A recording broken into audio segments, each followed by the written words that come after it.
Home science का video number 16 बनाए जा रहे हैं। ये चैप्टर नंबर 5 का सेकंड वीडियो है। कल मैंने चैप्टर नंबर 5 का फर्स्ट वीडियो आपको दिया था।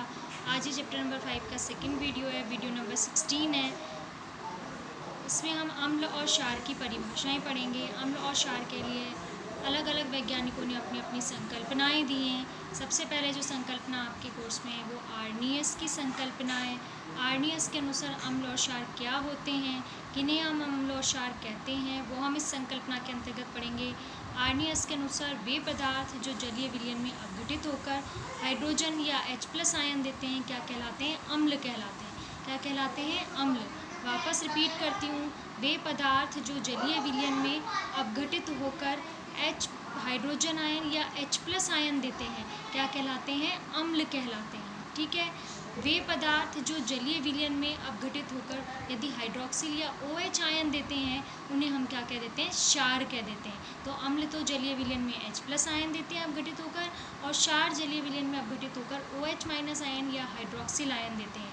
उदाहरण देखेंगे हम इसके, जैसे HCl, A की मतलब एक्वस सॉल्यूशन, यानी जलीय विलयन में जब हम HCl को घोलते हैं, हाइड्रोक्लोरिक अम्ल को घोलते हैं, तो हाइड्रोक्लोरिक अम्ल जो है वो जलीय विलयन में अपघटित होकर H+ इन एक्वस और Cl- इन एक्वस सॉल्यूशन में अपघटित हो जाता है। यानी अपघटित होकर कौन सा आयन दे रहा है? ये H+ आयन दे रहा है। तो ये क्या है? एक अम्ल है। HNO3 जो है ये नाइट्रिक अम्ल है। इसको भी जब हम जल में घोलते हैं तो ये H+ आयन दे रहा है, इसलिए ये भी क्या है? एक अम्ल है।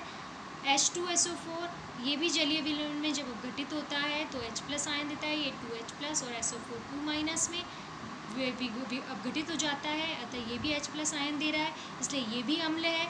CH3COOH ये भी एक्वस सॉल्यूशन में घोलने पर ये H+ आयन दे रहा है, इसलिए ये भी अम्ल है।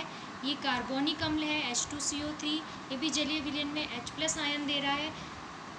ये भी जलीय विलयन में H+ आयन दे रहा है। HCO3- में विभक्त हो रहा है, H+ और HCO3- में विभक्त हो रहा है, H+ आयन दे रहा है। तो ये सभी अम्ल हैं। ये हाइड्रोक्लोरिक अम्ल H+ आयन, नाइट्रिक अम्ल H+ आयन, सल्फ्यूरिक अम्ल H+ आयन, एसिटिक अम्ल ये भी H+ आयन दे रहा है, कार्बोनिक अम्ल ये भी जलीय विलयन में H+ आयन दे रहा है। तो आर्नियस के अनुसार वे पदार्थ जो जलीय विलयन में अपघटित होकर H+ आयन देते हैं क्या कहलाते हैं? अम्ल कहलाते हैं। अतः ये सभी क्या हैं? अम्ल हैं। ठीक है। अब अम्ल जो होते हैं वो जलीय विलयन में H+ आयन देते हैं। जब अम्ल जो है वो जलीय विलयन में H+ आयन दे रहे हैं तो ये जो H+ आयन है ये बहुत ज़्यादा क्रियाशील होता है और ये जल से ही क्रिया कर लेता है और हाइड्रोनियम आयन बनाता है। H3O+, H2O+, H+, तो क्या बन गया? H3O+। इसे हम बोलते हैं हाइड्रोनियम आयन। ठीक है, हाइड्रोनियम आयन, क्योंकि ये जो अपघटित H+ है ये बहुत ज़्यादा क्रियाशील होता है और ये जल से ही क्रिया कर लेता है और क्रिया करके क्या करना है? हाइड्रोनियम आयन बनाता है। ठीक है। चलिए नेक्स्ट देखेंगे इसका हम, कि जो अम्ल होते हैं वो जलीय विलयन में पूर्णतः क्या हो जाते हैं? आयनित हो जाते हैं।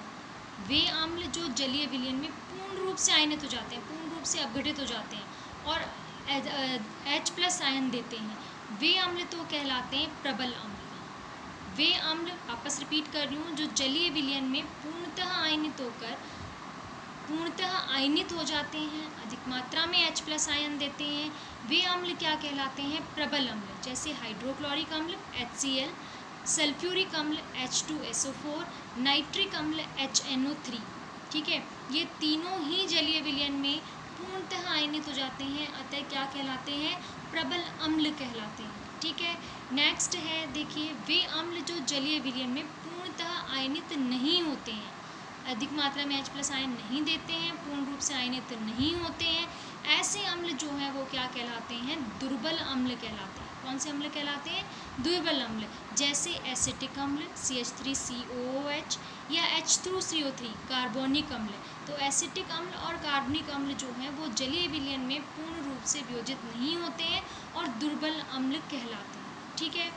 नेक्स्ट, वे क्षार जो जलीय विलयन में पूर्णतः आयनित हो जाते हैं वो प्रबल क्षार कहलाते हैं। जो पूर्णतः आयनित नहीं होते हैं वे दुर्बल क्षार कहलाते हैं। तो देखिए, ये जलीय विलयन में पूर्ण रूप से आयनित हो जाते हैं, प्रबल क्षार कहलाते हैं, KOH, जो कि एक प्रबल क्षार है। जलीय विलयन में जब उसको बोलते हैं तो K+ और हाइड्रोक्सिल आयन देते हैं, ये पूर्ण रूप से वियोजित हो जाते हैं, ये एक प्रकार का प्रबल क्षार होते हैं। NaOH भी Na+ और OH- में विभक्त हो जाता है, अधिक मात्रा में हाइड्रोक्सिल आयन देता है, पूर्ण रूप से वियोजित हो जाता है, इसलिए हम इसे क्या कहते हैं, प्रबल क्षार। जो पूर्ण रूप से वियोजित हो रहे हैं वो क्या कहला रहे हैं, प्रबल क्षार।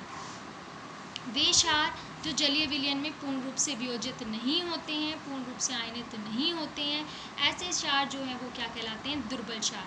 जैसे अमोनियम हाइड्रोक्साइड NH4OH और मैग्नीशियम हाइड्रोक्साइड MgOH2, इसे हम मिल्क ऑफ मैग्नीशिया भी कहते हैं, जिसके बारे में हम आगे इस चैप्टर के अंदर पढ़ेंगे। NH4OH अमोनियम हाइड्रोक्साइड जलीय विलयन में जब हम इन्हें घोलेंगे तो NH4+ in aqueous plus OH- in aqueous, तो ये जलीय OH में पूर्ण रूप से वियोजित नहीं होते हैं। इसी प्रकार मैग्नीशियम हाइड्रोक्साइड भी पूर्ण रूप से वियोजित नहीं होते हैं, अतः दोनों ही क्या हैं, दुर्बल क्षार हैं। ठीक है।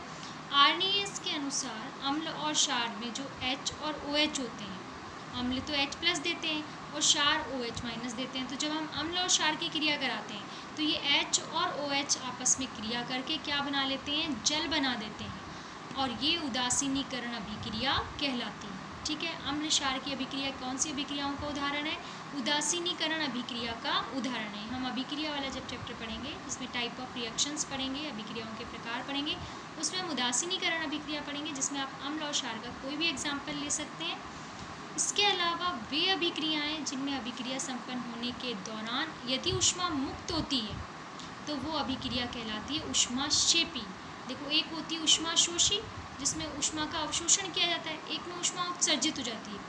तो ये जो अम्ल क्षार वाली अभिक्रियाएं हैं, इनके दौरान ऊष्मा मुक्त होती है, अतः ये कैसी अभिक्रियाएं हैं, ऊष्माक्षेपी अभिक्रियाएं हैं। कैसी अभिक्रियाएं, ऊष्माक्षेपी अभिक्रियाएं हैं। ठीक है। आर्नीयस की परिकल्पना में यदि H और OH आयन होते हैं तो उनके लिए उपयुक्त होती है, जिनके लिए अनुपस्थित होते हैं उनके लिए। भाई, अब बहुत सारी प्रकृति में ऐसे अम्ल हैं जिनमें अम्ल और क्षार हैं जिनमें H+ और OH आयन है ही नहीं, परंतु फिर भी वो अम्ल और क्षार हैं, तो उन्हें हम आर्नीयस की संकल्पना के अनुसार जो है उन्हें हम परिभाषित नहीं कर सकते, उन्हें हम स्पष्ट नहीं कर सकते, अतः उनके लिए अन्य संकल्पनाएं जो हैं वो दी गई हैं, उन पर ये संकल्पना लागू नहीं हो पाती है। ये उन्हीं अम्ल क्षार के लिए उपयुक्त है जिनमें H+ और OH- आयन उपस्थित होते हैं, उनके लिए ही ये परिकल्पना जो है वो सही मानी गई है। तो आज के वीडियो के अंदर हमने आर्नीयस की संकल्पना कंप्लीट कर ली। अब बात आती है कि प्रश्न कैसे पूछा जा सकता है। तो एक तो डायरेक्ट पूछा जा सकता है कि आर्नीयस की संकल्पना को बताइए, जिसमें आपको परिभाषा और एक एक एग्जाम्पल्स देने होंगे, या फिर जो दूसरी चीज़ है आर्नीयस की संकल्पना के, इसमें प्रबल अम्ल और प्रबल क्षार किसे कहते हैं, उदाहरण दीजिए, अभिक्रिया द्वारा प्रदर्शित कीजिए, या दुर्बल अम्ल दुर्बल क्षार किसे कहते हैं उसे अभिक्रिया द्वारा प्रदर्शित कीजिए, उदाहरण द्वारा प्रदर्शित कीजिए। उदासीनीकरण अभिक्रियाएं किसे कहते हैं, एग्जाम्पल द्वारा प्रदर्शित कीजिए। और जो अम्ल क्षार की अभिक्रियाएं हैं उनके क्या गुण हैं कि वो उदासीनीकरण होती हैं, वो ऊष्माक्षेपी अभिक्रियाएं होती हैं, इन पर भी प्रश्न पूछा जा सकता है।